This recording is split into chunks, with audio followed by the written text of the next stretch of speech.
Hey guys, forgive me, but I ran into a few setbacks, and the next catch-up quickie won't be up before the weekend is out. I know, I'm sorry, it couldn't be avoided. I'll shoot to get it out sometime before, or maybe around next weekend? Cool? Alright, in the meantime though, we got a Patreon request to cover the new Gorillaz, so yay, let's tackle that, shall we? Especially since that new All That Remains chokes my fucking dick.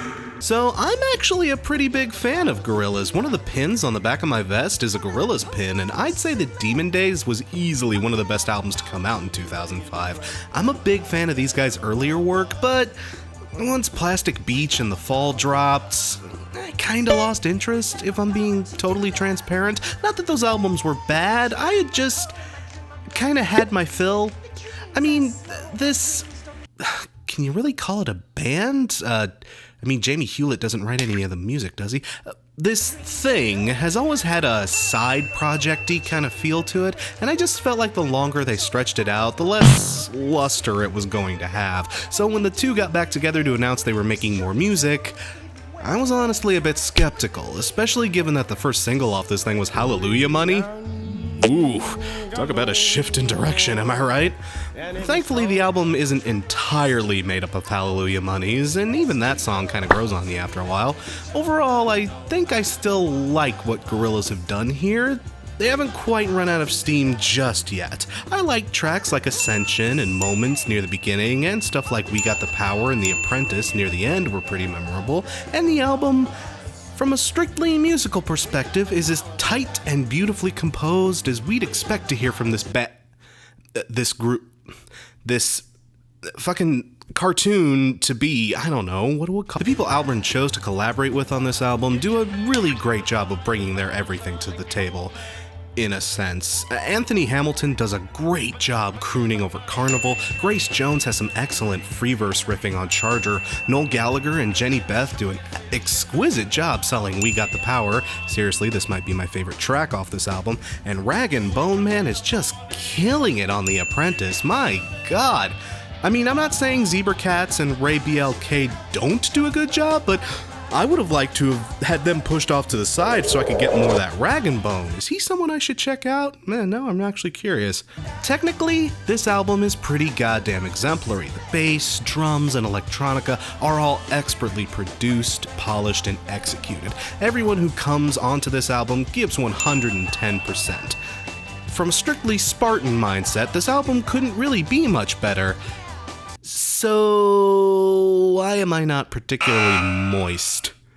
Yeah, there's the ticket. I really respect the hell out of this album, but why do I just want to stay friends? The answer to that question lies in one word: mood. See, my favorite Gorillaz tracks are stuff like Clint Eastwood, Dirty Harry, Feel Good Inc., 192000, Dare, Stylo, you know, the brighter, poppier, sunnier side to this band. And this album? Yeah, it's having precisely none of that. This thing is dank, dark, moody, depressing. Hell, We Got the Power is one of my favorite tracks simply because it's one of the few songs on this thing that brightens the fuck up already. And while what they are doing, they do it very well, at its core, I don't like what they're doing. Even though the people they bring in to make this album punch do the best job they possibly can, in some cases, there just isn't a ton they can do, given the themes and mood of the music they've been presented with. I mean, hell, they brought in Dram to help with Andromeda, and I was barely even to tell he was there. Motherfucker, have you heard Broccoli? If Dram is on a track, I better damn well be able to spot him.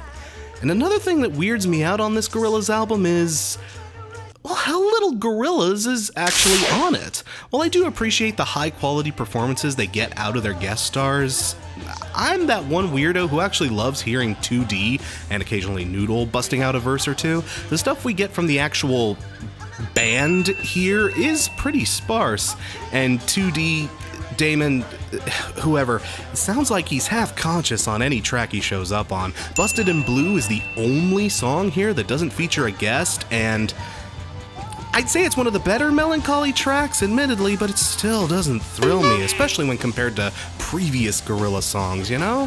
This album is good, but man, the mood, the tone, the atmosphere, it's a bit much, and it's not really why I usually listen to a band like Gorillaz.